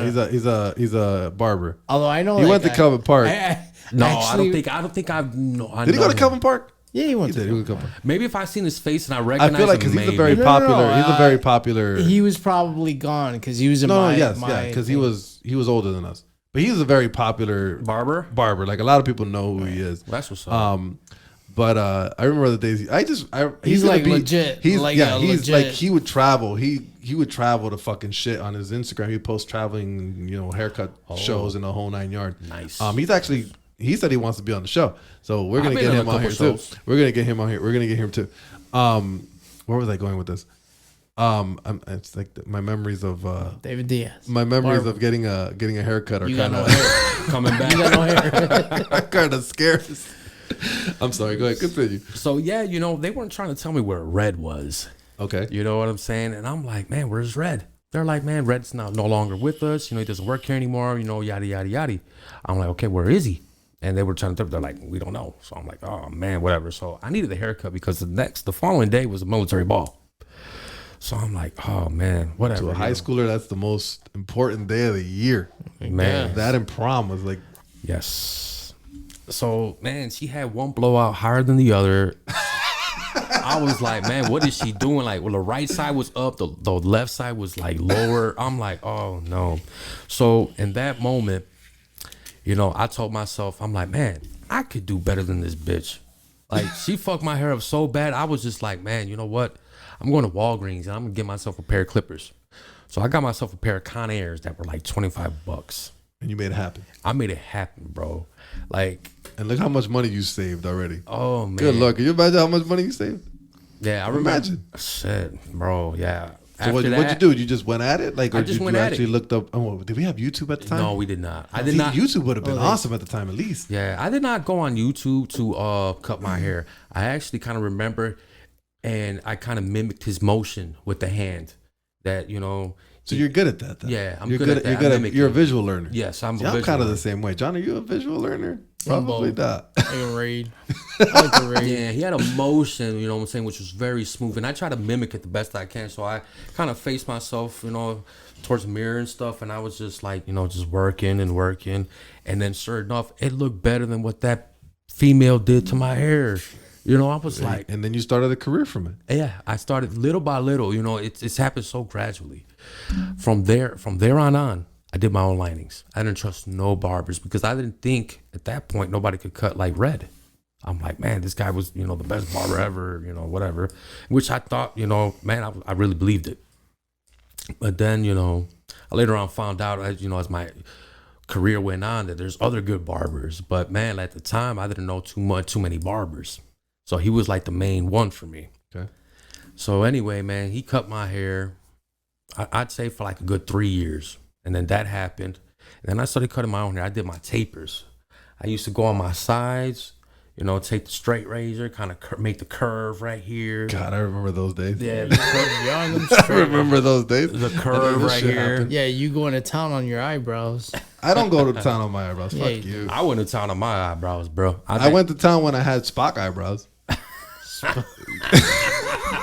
Zachary Quinto. You remember? I had eyebrows like fucking Spock for a little while. That was fucking crazy. Yeah. But that's crazy, man. I mean, I didn't even know you were really into it until obviously we became friends on Facebook and all that. And obviously, you tend to realize things more about people than what they do. But it's barbering is one of those weird things. Like, I don't know how you would get into, like, my cousin, I also have a cousin in Florida and Puerto Rico who cuts hair. I also have one in Florida who cuts hair. And to me, it's just like, how do you guys, like, I've looked at, like, especially during the lockout, right? Because I called you for my beard. Yes. Right? And I'm like, bro, I need to get my beard something, because what the fuck? Like, I almost wanted to call John to try to fuck it, because John cuts his own hair. I'm like, John, come and fix my beard up or something. Like, what the fuck? I would watch videos and try to do myself. I would never. That's like the scariest feeling, to try to do your own beard or your own haircut. Like, that's the scariest feeling in the world. You got wispy shit like me. You don't even give a fuck. You just Yeah, cut it but right that's off. you, bro. That's what I'm That's saying. you. And then you messed up on your kids that one time and you shaved them bald. Oh yeah, he looks like a Buddhist monk after I was done with him. Oh my god. So okay, so what's your worst experience with a customer? Give me a horror. Give me a horror story. A horror story? I'll tell you. Yeah, or have you I'll ever tell fucked up someone? Like, have you really, like? Sure, yeah. Oh yeah. Okay, my you're a barber. So earlier let's say secrets of a barber, right? Do you ever look at someone's head and be like, "Fuck"? Hell yeah. What the fuck am I supposed to do with this? Bro, I had this one guy, man, he had a head like shaped like a box. Like no matter what you do, like this guy would look like fucking Frankenstein. Holy shit. Bro, you give him a fade, it looks like a flat top. You give him a blowout, it looks like a flat top. Like no matter what you did to this man, his hair was just box. I was like, man, what the fuck, man? Like, this guy is just, you know, it's just, it don't matter. No matter how you cut it, it looks the same. Okay, so let me ask you another one then. So if you have a customer who comes to you often, Okay. and how much do you charge? Roughly? I charge $25 a haircut. $25 a haircut. Yes. So let's say it's $25 and he only tips you like $2. Okay. And you know this is constant, right? do you have you ever purposely messed somebody up? No, isn't there like a barber's code? There's a barber's code. Yeah, there's a barber's code. Man, I haven't personally messed somebody up or purposely, but I did play in somebody's head. How? Okay, so this is one dude I get, you know what I'm saying? He's all bald head. But before I, shave him completely bald, just to make the other barbers laugh, I'll draw dicks on his head. And he never knows. But I draw dicks on his head. That's fucked up. It's man. super fucked up. That's fucked up. Man. And what's his name? Yeah, we can't do that. No, okay. Oh, that's crazy. Yeah. That's crazy. I mean, I mean, don't get me wrong. I've always tried to tip when I can, obviously, right? You know, Absolutely. I mean, I don't. This guy isn't big on tipping. You know what's crazy? Like, at all. You know what's crazy is like I have to pay $20 for a beard, right? I mean, and to think of it, it's just a beard, right? I mean, it's not like you would think it'd be cheaper. I mean, if you go back in the day, obviously shit's more expensive now. Yeah. But it's crazy because I remember getting when I first started getting when I was a kid, I used to have longer hair. I had to push back like my father. My father wanted me to look just like him. You remember, right, John? Yeah. You remember. Yeah. I had this pushback that this lady would, cut my hair or whatever. When I got to high school, I started going to high school with Manolo, and before Manolo had, left or whatever. And he started taking me to David. And David like cut my hair short. He gave me a fade. And David's a, really, known barber or whatever. That's when I started getting a haircut. Makes you confident, bro. Absolutely. Don't get me fucking wrong, because I mean, when I started getting a fade and I started getting attention from girls and all this crap, dude, that was the game changer. Because when I went to high school, I left my bubble cheek nickname from grammar school behind. Girls started talking to me or whatever, and the whole Flaco nickname came in. And I think I was hot shit, but like, Yeah, you did. I was getting chicks, bro. What you want me to tell you? I was getting chicks. And then the same thing before I lost my fucking hair. Before I lost my fucking hair, I was at Volcan all the fucking time and whatever. Then age of 22 came around and yeah. 22, really? Yeah, 22 years old, fucking, bro. yeah, that's not cool. But like I was saying before the show started, there was this kid in high school. I was like in freshman, sophomore year. He was already bald. Damn. So, But then I had kids. I remember in high school. Okay, now mind you, this guy, he's in jail right now. So he was my friend in grammar school. He did something really fucking stupid. We won't talk about that right now because whatever. He had a mustache and a beard when we were 8th graders because he was dating. He was I don't want to say he was dating because who dates at 8th grade, right? Yeah. He was like boyfriend girlfriend with my best friend. I think we talked about a long time ago on the show about. And he had the mustache and a beard and the whole 9 and 8 fucking great. And I'm over here like, one. I had whiskers in 8th grade, dude. Dude, I didn't have shit. I didn't have a beard. I didn't have a beard until I was like maybe 26, where I could actually like line it up. Yeah, I remember you used to walk around with the half goatee. Yeah. I used to have, or then I used to have like, I just found out, how Facebook loves to throw embarrassing memories at you, right? Every other day there's a memory in there. One of them was like me at Walmart. Wasn't me in Walmart, and I had that pencil thin douchebag thing. Jeez. Oh my god! Like I'm like, bro, who the hell let me out the house like that? Oh, and with the Spock eyebrows. Oh man! yikes. Like, come on, man. Don't be surprised if that beard makes a comeback. The pencil thin, the pencil thin beard. Oh, don't be surprised. Did you ever watch No. American Chopper? You watch American Chopper? Yeah. You know Polly, right? The Yeah. kid. So the kid when he was younger, dude, his beard. I don't even want to call it a beard. So he would line it up, and I guess because he had like a double chin type thing, so like his lining would come down to like here, and come up to the rest of his. I'm like, bro, what the hell? You're on a fucking TV show. Where's your makeup artist? Like, tell this man, dude, you shouldn't probably be on camera like that. That was the thing back then. Like, come on, bro. Come on, bro. I mean, his dad had that badass goatee, remember? He had that big long ass white goatee that he had the whole year. But bro, hair's a big thing. Absolutely, man. Confidence thing. Yes. John, you got confidence in your hair right now?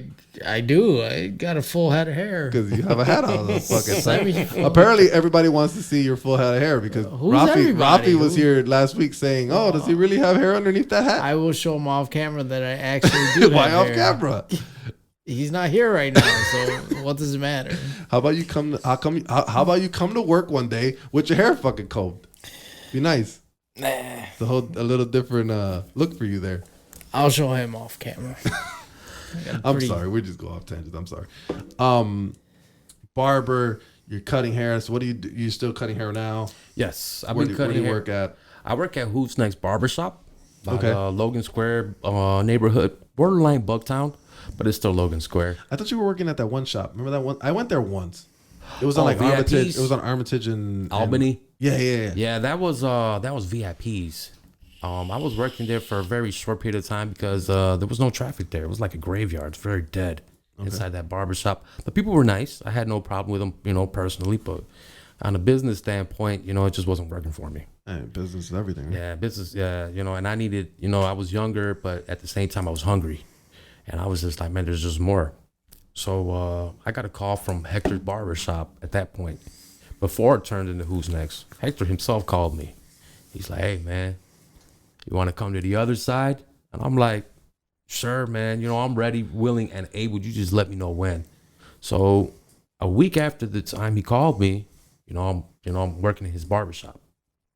And, it was a different atmosphere, and it was more me because there was more traffic. There was more business, and it was more money. Absolutely, more money at the same time. So that's what's fucking important, right? Yeah. At the end of the day, you know what I'm saying? It's that's what matters. Especially. I mean, we all love what we do, but it's great when we get compensated for it, right? Absolutely.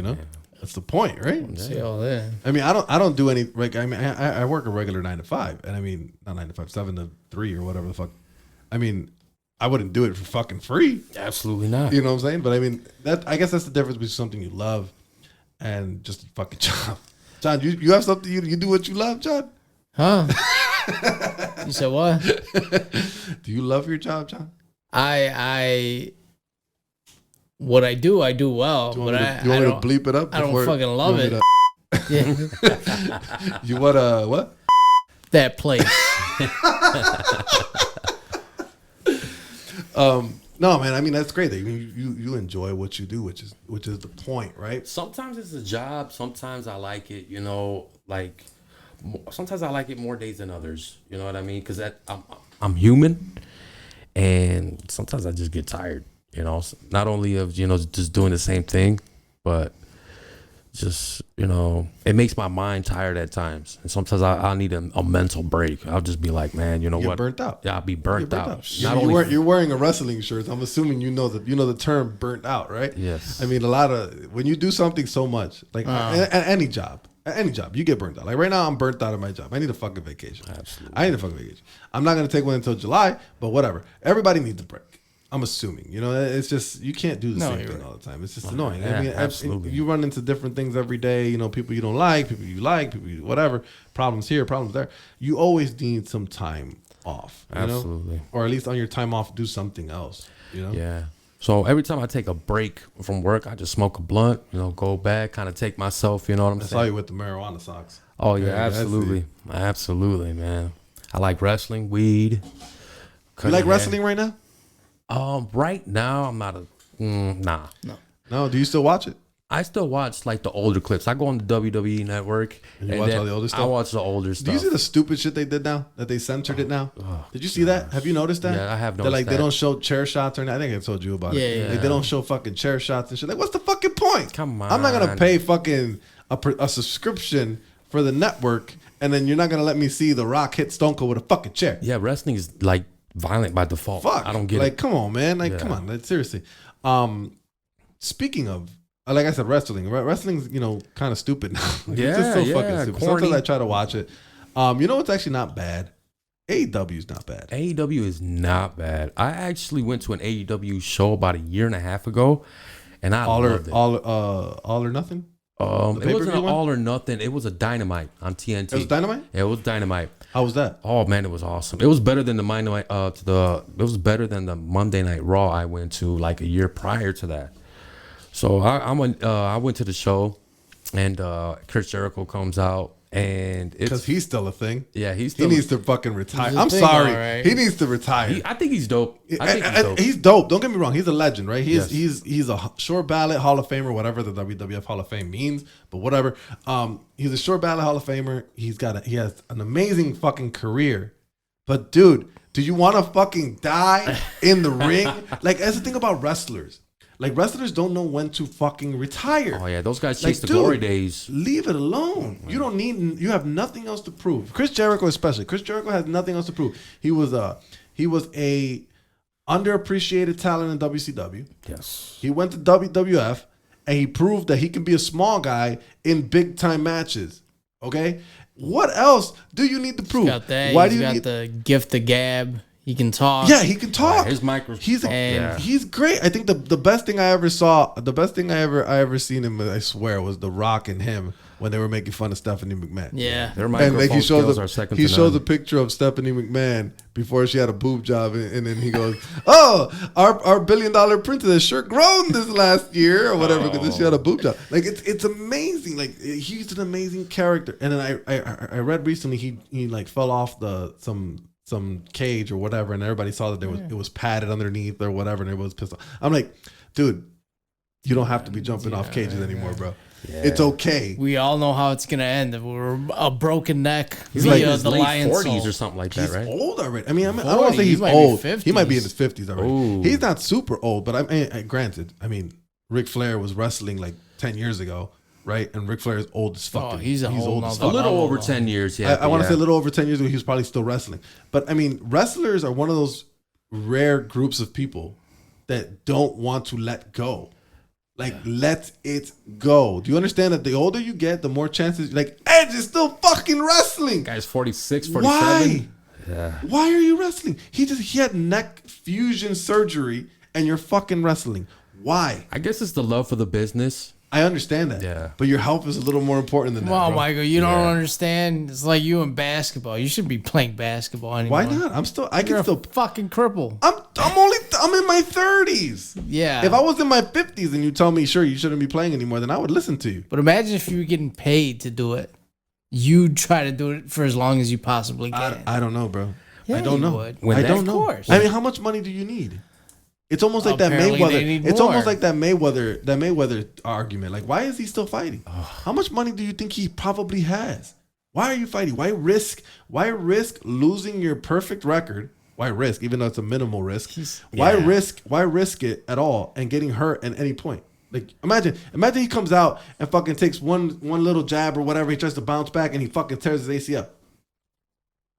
For what? I mean, For a couple million? sure he's got medical insurance. He'll be fine. But you get what I'm saying. Like, Yeah. and wrestling again is one of those fucking careers where the wrestlers, if you notice, a lot of them are old and they're still fucking doing it. Hulk Hogan was doing it for how fucking long? Oh, gosh. Yeah. I think he got 2 fake hips or something like that. Dude, yeah. I mean, when he wrestled The Rock, he had just gotten a fucking hip replacement or whatever. Like, even the fucking Undertaker. Like, the Undertaker just retired. Like, dude, you should have retired like 5 years ago. Yeah, on his last match, I was like, man, this guy's going to become the dead man for real. Like, yeah, they want to die in there. Dude, yeah. They want to die in there. Like, let it go. Jeff Hardy's another one. Like, come on, bro. Like, when the company is literally proving that they're protecting you, like giving you a bunch of bums to wrestle or Yeah. whatever, it's time to go.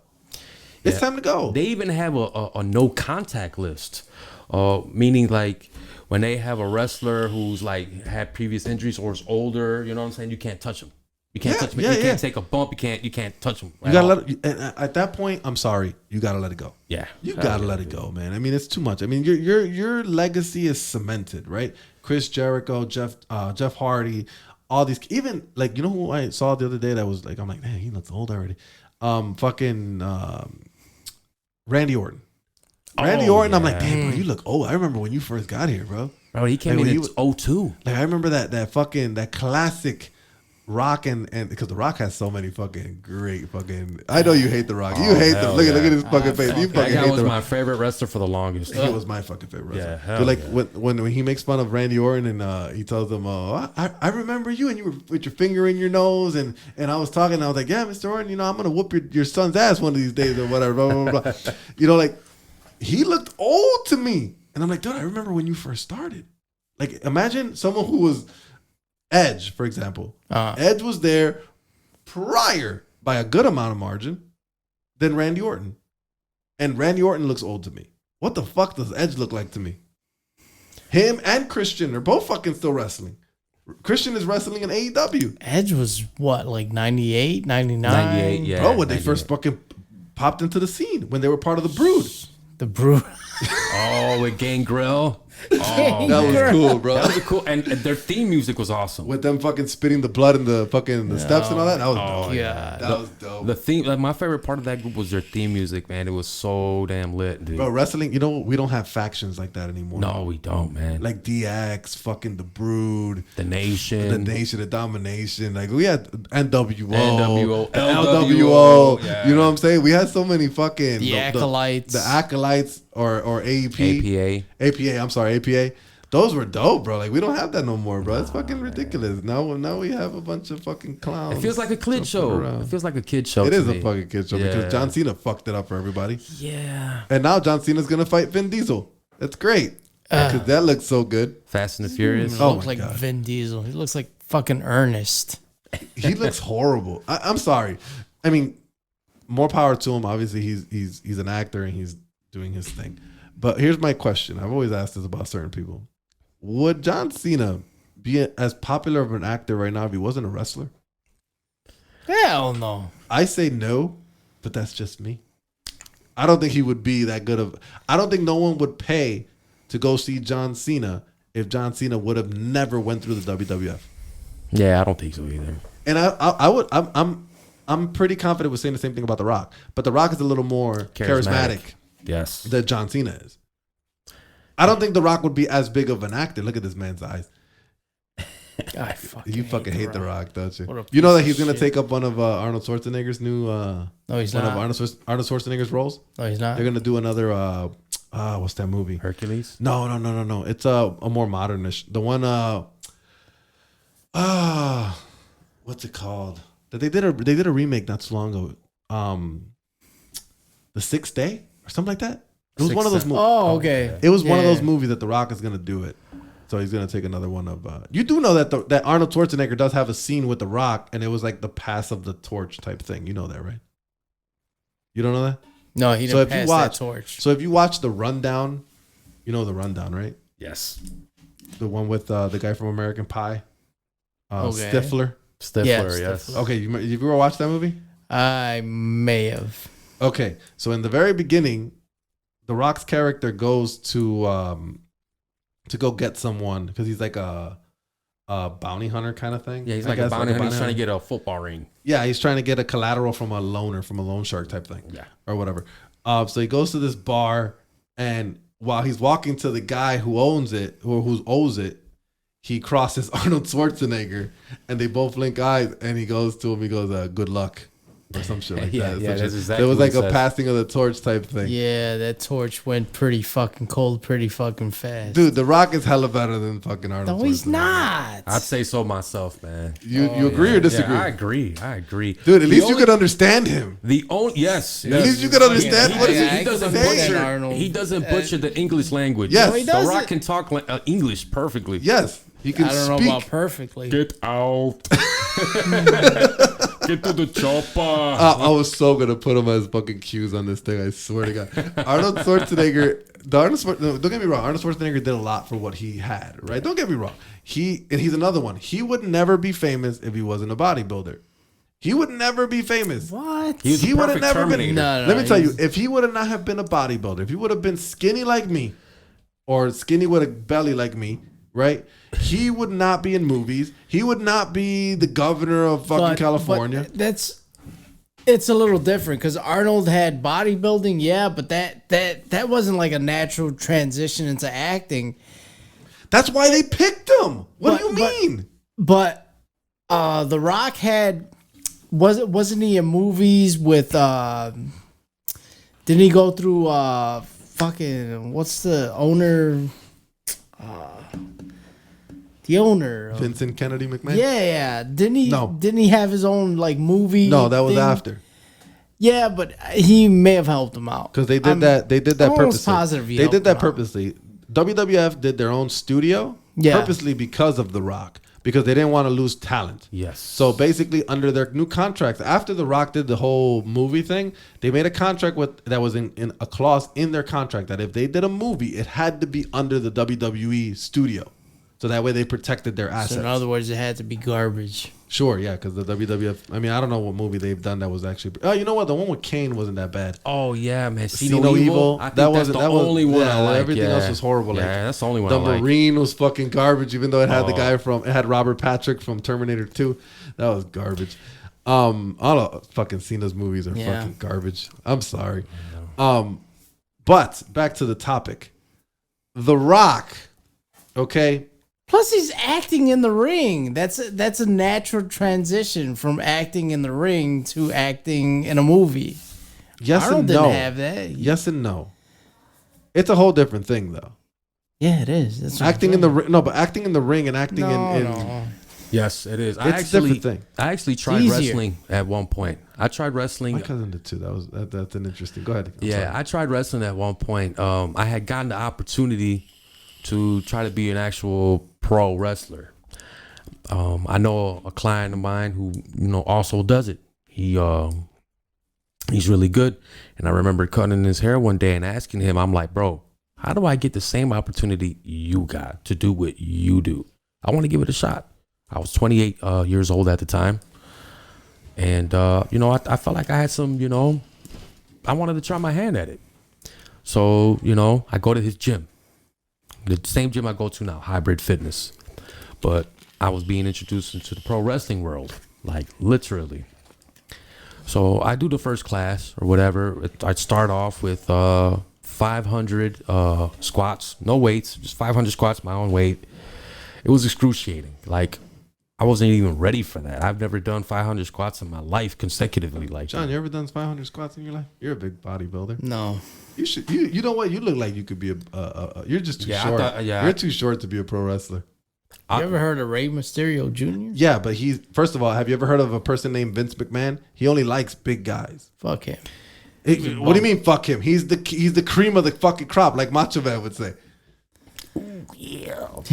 Cream of the crop, yeah. You know, I'm the only one allowed to do Macho Man. You definitely are the last person that's allowed to do it. Should I do it? No, please don't do it. Please don't. Oh, he's gonna do it at some point. No. It's crazy because it's like my cousin tried his hand at pro wrestling in Puerto Rico. In Puerto Rico, pro wrestling is a big deal. Oh, yeah. Like, it's a big deal. Like, and I remember one time I was in Puerto Rico one year, and we go. He was like, he had a practice or whatever. So I go. And I'm like living as a kid, right? So like I'm like pretending I'm The Rock. I get on the second rope and do the whole arm up in the air thing. The whole, like, it's fucking a thing and it's crazy. Yeah. I've always wondered about certain careers like that. Like, how do you get into like pro wrestling? Like, how do you go to be a stunt double for a movie? Like, do you go to school for stunt doubling? Do you go to? I mean, I know there's schools for pro wrestling, right? Obviously, there's schools for pro wrestling, but like, you know what I'm saying? Like, it's one of those careers where like, how do you even find? It might just be the people that you know. It might just be people you know. You just happen to run into somebody who knows. Yeah, you just happen to run into somebody. It's weird, right? Like, yeah. I love watching. I don't know about you, but like, I love watching or listening to podcasts. Like, I listen to Steve Austin's podcast a lot. Oh yeah, he's good. Or Chris Jericho's podcast a lot, or JR's or whoever. I listen to them because I love hearing the background, like how they got started and whatever, and this and this and this and that. But it's such a, like, if I wanted to be a pro wrestler today, how the fuck do I even do that? You know what I'm saying? Like, it's crazy. Yeah. Well, the start, how you get started and the foot, or get your foot in the door. John, you should be a pro wrestler, starting right now. What's my stage name? You could come. I mean, up nowadays with it, you could do it. Right now, you could do want. the whole. You could actually use your real name. So I would say You said your Trigun, right? That's there you go. That's a good one. I like There you that go. one. John the Trigun Diaz. They were gonna call me Don Corte. They were gonna actually give me a barber gimmick for my character. Really, you're gonna come out with He was- scissors and shears and the whole He's nine? Almost like a Didn't they He have was that gonna be before in the the 90s? modern day Brutus the Barber Brutus, Beefcake. yeah. Beefcake. almost like a Brutus the Barber beefcake, but you know what I'm saying, a certain variation. You know what I mean? Instead of scissors, he comes out with the clippers. Yeah, like I was actually gonna put people to sleep and cut their hair. You know what I'm saying? Like that was gonna be my introduction. That's your gimmick. Yeah, that was, That's your gimmick. yeah, that was That's my your gimmick. Or you can draw dicks on him. Or that too, you know what I'm saying? That could be your finishing move, right? Yeah, you know what I'm saying? The, Up, down, triangle. what would you call that as a finisher? Give me a second. I'll think of something. Give me a second. That's hey, man. I don't know. That's awesome. Keep going. Yeah. So I did it, man. I did it for seven months, and after a while, I started to realize that it just wasn't fun for me because I was hurting myself, like regularly. That's when I was, feel like people don't understand about yeah, wrestling. I was Wrestling hurting is myself. fake, but Yeah. wrestling is fake, but the injuries are real. Yeah, for You know sure. what I'm saying? There's a lot of sacrifice that comes to it, and Time is another thing I realized. Absolutely. Watching like not beyond the mat. That's Dark the Side of movie, the Ring. Dark Side of the Ring. Like when you watch shit like that, you start to realize, dude, that job is ridiculous. it takes a lot out of you, bro. And I know nowadays it's different because obviously, you know, concussions and all that shit and medical and all that, that's probably changed Yes. over the time. But like to look back at certain characters, right? I'm like, wow, these, like I watched Stone Cold's A&E special or whatever, and they have a whole series going on with that. Like to think that Stone Cold Steve Austin, as big as he was, right? He's starting his relationship with his daughters now because he didn't it's have fucked one. up. Yeah, that's part of the fucked sacrifice, up, bro. Yeah, that's part of the sacrifice. That's fucked up. Yeah. That's what you call dedication. In a way, I watch these things and it motivates me to be an actor because I'm like, dude, you have to. It doesn't matter how much money you spend or whatever or what. You have to make it work for you. yeah. You know what I'm saying? Like it's crazy. It's crazy. Like he literally just started getting to know his daughters. Yeah, and You know? wrestling, you got to be all in, bro. All in or nothing. And they tell I think you that you at have the to be beginning. that with most careers that you Absolutely. want to do. But in wrestling, there's no question about it. No, There's, of course. yeah, Of course. You have to be dedicated to that Yeah, shit. absolutely. Like you have to not know your parents, not know your kids. I mean, obviously Yeah. not to that extreme. I think it's different now than it was when Stone Cold was coming up. But it's crazy to look at these characters, right? And to realize, you know, that they actually have lives outside of the work, ring. Yeah. outside of the ring. You know what I'm saying? Like it to me, it's interesting to listen to them. Oh, That's why I like watching it because it's like it's interesting to see the humanity side of them. absolutely. You know, and Not the character. how crazy the fucking road is for them. I mean, think about it. Even like Benoit, like obviously he ended up killing himself and killing his kid and killing his wife. That's an extreme case, Absolutely. you know. And as good as he was, which he was fucking amazing. Yeah, he like you was. look back at Chris Benoit matches, and it's like, I mean, now I watch him now, and I obviously have a different perspective because I'm older. Mm-hmm. When I was younger, now compared to when I was younger, but like I look at them now, I'm like, God damn, like he was really fucking good. Yeah. And Eddie Guerrero and those people, like those boys were really fucking good. Those guys could work. And then when I got into wrestling, I actually learned to appreciate those guys more because I actually learned what working was in the ring. Even though I'm not Right, because you have some wrestlers that are good, but like those were great, and they weren't even pushed. They weren't even pushed. They didn't even have push. Like I mean, if you think about it, Eddie Guerrero won the world WWF Championship one time. Chris Benoit is another one. He won it once. Same thing, Like yeah. fuck, but we push Brock Lesnar, who to me wasn't a great wrestler. Bozos like He was The just a Rock. big dude. The Rock. Let me tell you something. The Rock wasn't the greatest wrestler in the world. But then again, big guys aren't. Neither was Stone Cold Steve Austin. Stone Cold Steve Austin was probably at his best when he was in WCW. Yeah, as a wrestler. Who Before was the the injury, worst that before got the neck Before the injury. injury, he was probably at his best when he was in WCW. Absolutely. And I mean as in work in the He ring. was a ringmaster. No. Before that, when he was Before part of the that. Hollywood Blondes. Like I want to say that was his best ring work. Yeah. Right. But he was his best character after he got injured, Yeah. and he got and Vince it's all McMahon gave about him the the keys. character. Right, but the character was what sold him, right? But at that point, he couldn't really wrestle all that great either because he had his neck busted up by Owen Hart or whatever, and he couldn't wrestle the same way. You get what I'm saying? But he made it work for him, Yeah. right? But my point is, I look Wasn't at wrestling. Hulk Hogan really fucking bad too? Hulk Hogan wasn't a great wrestler either. Hell no, he he was just wasn't. larger That's than what I'm life. saying. He was Yeah. just larger than fucking life. Yeah, personality out this world. Yeah, that was it. And a mouthpiece. You know, Yeah. it's rare when you see the combination of both. Okay, so Chris Benoit's biggest flaw, in my opinion, was he didn't have a mouthpiece. No, he didn't. Yeah. He couldn't talk. No. Eddie Guerrero had a mixture of both. Once they gave him the fucking mic. Yeah. You get what I'm saying? Because oh my god, another one with The Rock. He had a really good one where The Rock starts singing to him in Spanish. You remember that? No. So Eddie Guerrero comes out, he starts talking shit to him, and then The Rock goes, Eddie Guerrero, Oh, yeah. you want to shut at the great one, but there's only one problem. Or whatever, he starts saying all this crazy. Like, that's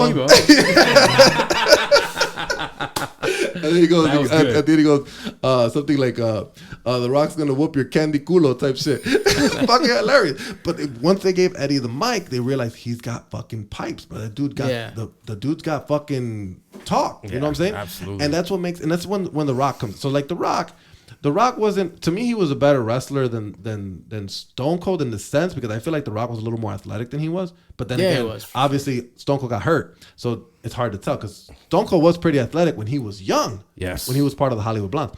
The Rock's biggest thing is that he was good at this fucking thing right here. When the mic went on, and once he got loose, right? Because in the beginning he was pretty stiff. Yeah. He was pretty stiff. Is Rocky Maivia? Yeah, he was pretty stiff. He was pretty stiff. But once he got loose, he got a little confidence in him.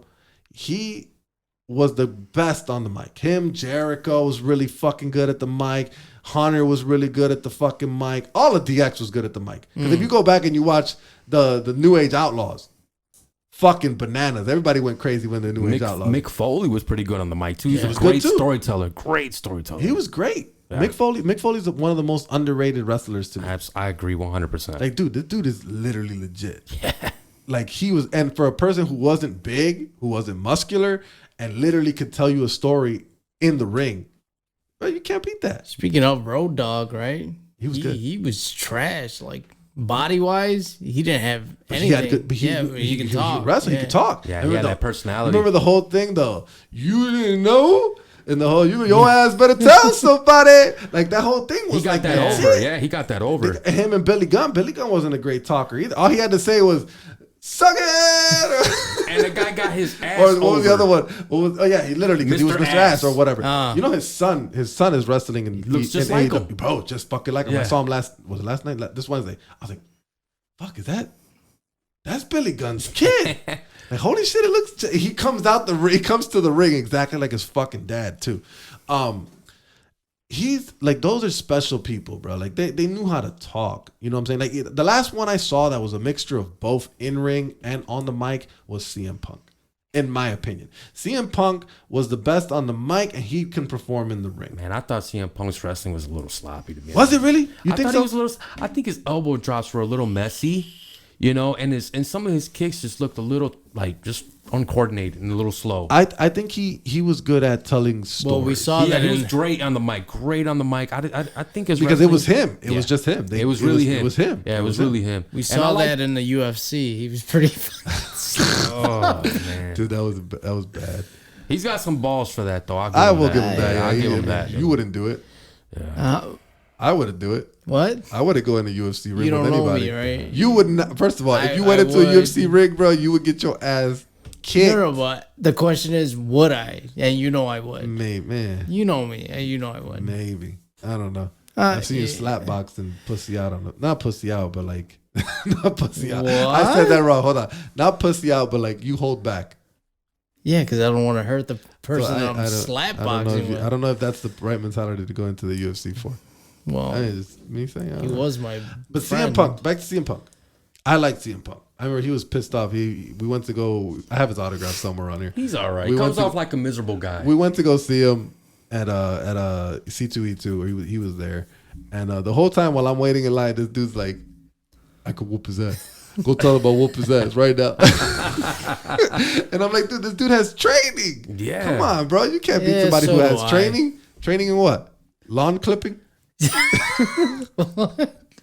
You know how to ride those John Deeres pretty well. Yeah.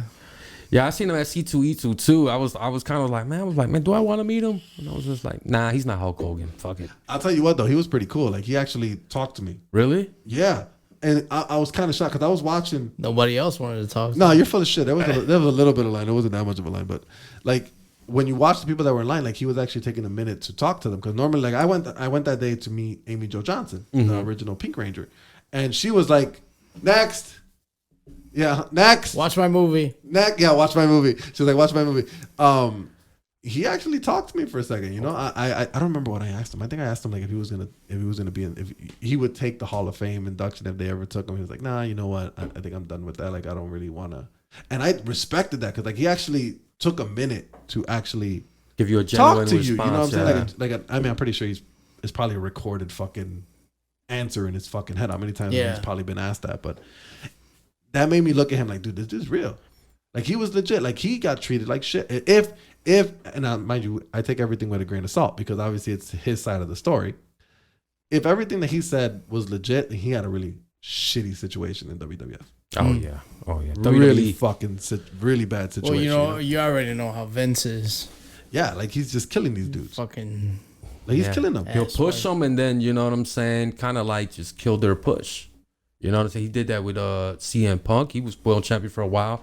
Then he just kept losing to everybody. Undertaker, Brock Lesnar. They never really gave CM Punk a chance. Like to shine. Like they would give him the belt, right? But then like it was all okay, we're gonna give you the belt, but you're gonna lose it at WrestleMania. So like there was already a time where like you're gonna lose it. It was almost like with The Rock in a way. Like The Rock was kind of similar, where like The Rock would win the title, but you knew he was gonna lose it to Stone Cold. At some point, he was gonna lose it to Austin. The Rock actually took the belt from CM Punk at one point. Oh yeah, but that I don't even count that because The Rock was already a movie star. Yeah, he didn't wrestle the same. I noticed like he's a viejito. He think that was right after he hurt his nuts with John Cena. At the very end. Like, come on, like I mean, I don't really count that one. I always looked at The Rock and I'm like, and I was always The Rock fan because everybody else was a fucking Stone Cold fan when I was growing up. Yeah, me too. Everybody was a fucking Stone Cold fan. I don't know if you were into wrestling back then. Yeah, it was. Everybody was like Stone Cold, Steve Austin. I remember that one time they mentioned it in church. I don't even know if you were there. One time they were talking about, I think they were preaching about how we shouldn't be watching this stuff, and I think they said, something about some popular, they were like something about some popular guy, and they were saying, it must be Hector Macho Camacho. Then no, it's Stone Cold Steve Austin, or whatever, and everyone, and it was like with me with Kobe. It was almost like with me with Kobe. No one liked The Rock. No one liked Kobe Bryant but me. And everybody was fucking against me. Hey, one thing I remember about your basketball game on the court, you kind of shoot like Kobe, man. I had my time. I had my moments. That was back when I was athletic. I'm not like, look at this motherfucker. Yeah, this motherfucker literally went to go play not too long ago, and he saw me literally drilling shots like left and right, and he still won't give me any fucking credit.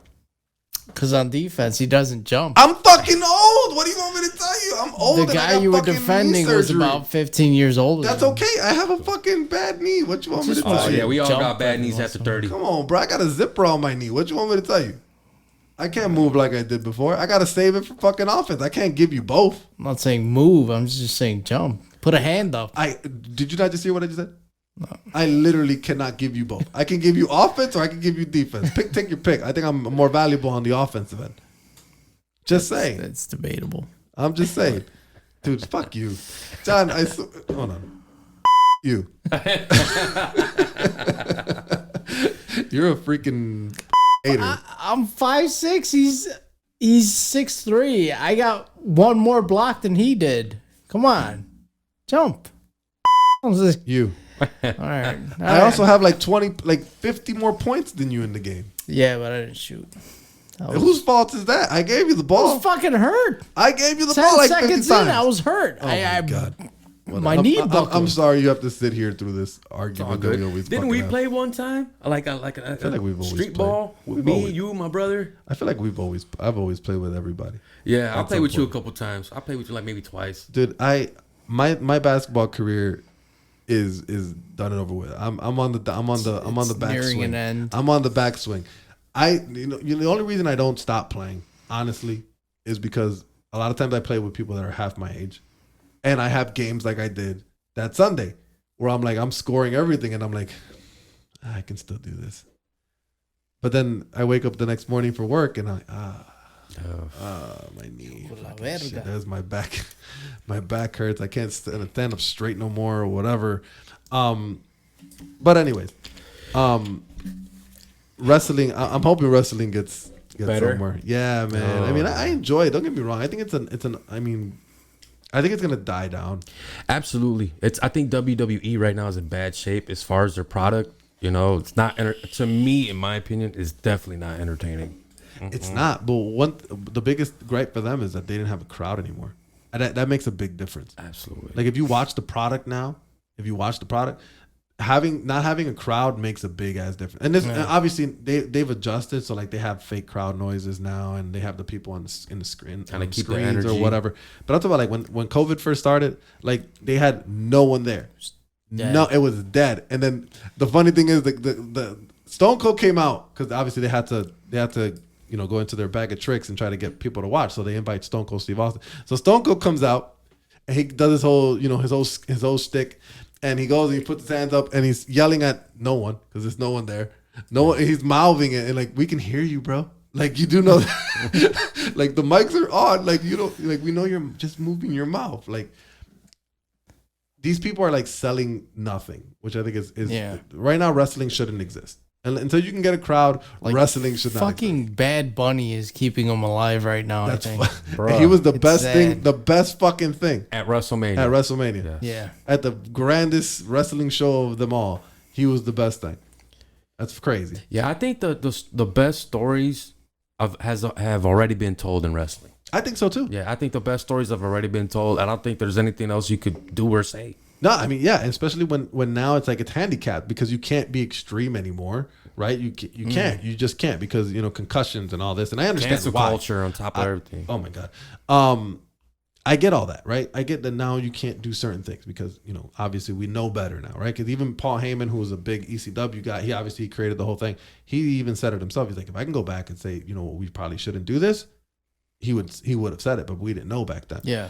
It's different now. Like you don't have the same excitement. Like to me, there's nothing better. There's not a better match than the fucking first and the second tables, ladders, and chairs match with the Dudleys, the Hardys, and and Edge and Christian. There's nothing fucking better than that. That's fucking amazing. How do you beat that storyline with Macho Man, Sherry, and Miss Elizabeth? Oh god, You can't beat that. is that the one where he asks, "Is it a marry her?" at the end?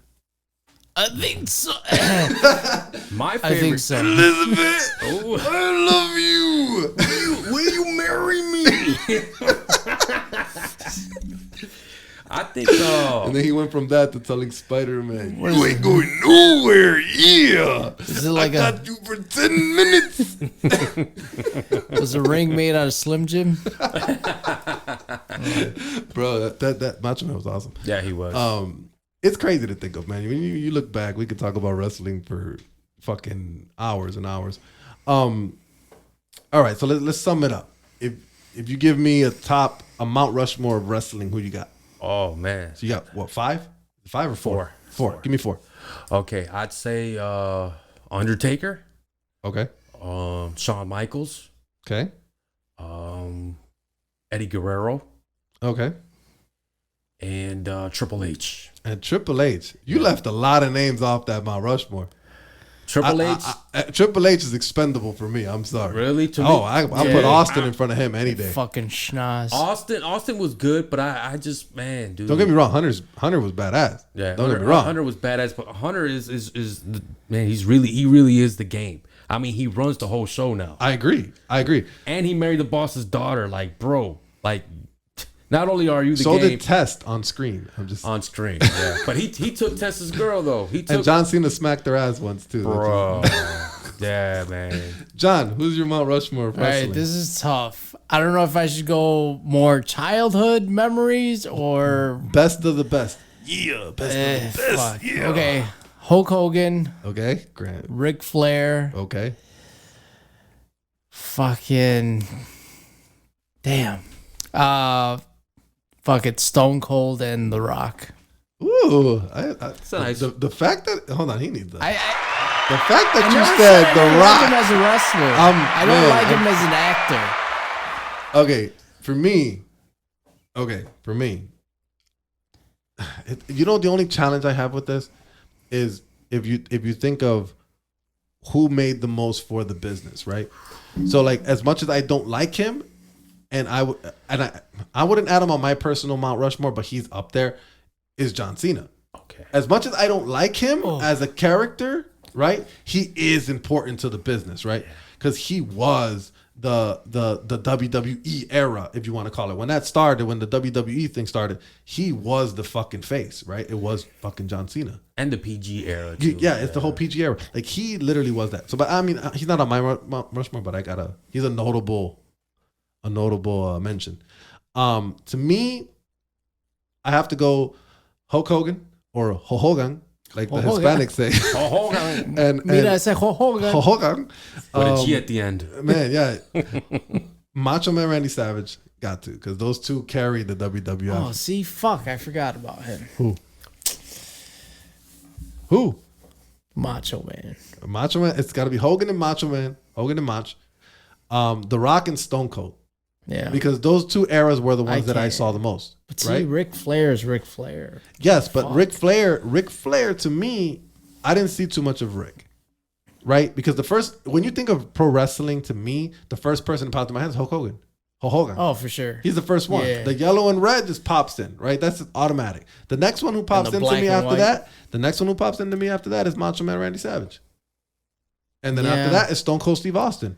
And then after that is The Rock. And then anyone else who comes after that is under them, because those are the first ones that pop into my head. I like The Undertaker. He's the first on my Mount Rushmore because he has the best storylines. The storyline with him and Kane as brothers. Oh yeah, that was dope. That was some of the best TV Or I've the ever Undertaker seen. versus the Undertaker thing, that was pretty cool. Bro, that was a little bit before my time. Before I started watching wrestling, I started watching When he had wrestling. that Phantom of the Phantom of the Opera mask thing. Yeah. 'cause That he was broke cold. his nose or whatever. That was cold. That was pretty cool. Yeah, but I take points away from him because the first, I don't know how many years, it was Paul Bear doing the talking for him. Oh yeah, he was You his could do that mouthpiece. voice, can't you? What? That's Yeah, really good. That was pretty good. That is that really was better than your Macho Man, right? That was better than your Macho Nothing's Man. better than my macho. All right.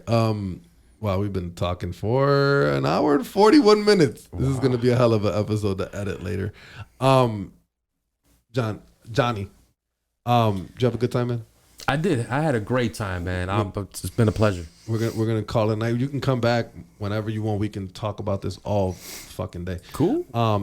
John, since you took a day off, how you feel? What am I going to say? Anybody looking for spare money, males, you sell a testicle, apparently you get 35 grand. I saw that. I've already got my kids. Why not? You thinking about it? I'll throw a fucking marble. How much is it? 30 grand? 35,000. 35,000 to give Yeah. up a nut? Shit, I ain't having no kids. I might as well just give my nut up, man. 35,000 for a nut? You're thinking about it. I'll give them both of them. Shit. You only you need need- one yeah, to yeah. procreate. Yeah. What am I gonna do walking around with one ball? No, you throw something in there. An egg. It'll make it A look fucking like boiled so. It egg. looks like you have two balls. So that way you're aesthetically Yeah. pleasing. Oh. You know what I'm saying? So the girls still have something to play around with. This one's kind of hard. Yeah. It's, Why is one ball harder than the other? yeah. What was that? ESPN guy who had the glass eye? What's his name? Oh, the guy that died. Scott something. Scott Stewart. Scott Stewart. I got his eye in my, in my nutsack. That was mean. I'm sorry. I apologize. That's not a bad business deal, to be honest. No. You had a good time? You're good? Yeah. Because you had a nice day off I'll last be week? here next week. You'll be here next week? All right, cool. You're definitely going to come back because you're probably the most comfortable person on the mic that we've had. Oh, Probably. Well, he is an actor. Was. yes. Okay. You know what? I'm going to keep you in mind because I might do some more shorts and I might keep you in mind and your brother. All right, cool. So if anybody else has anything else to say, we're all good? Man, I just want to say thank you for having me, bro. It No was problem. a pulping pleasing pleasure. Brother, anytime. All right, so we're gonna call it a night. That was our show, and like, comment, and subscribe. And if everything here we said is in our opinion, and if you don't agree with it, I got 3 words for you. Thanks for listening.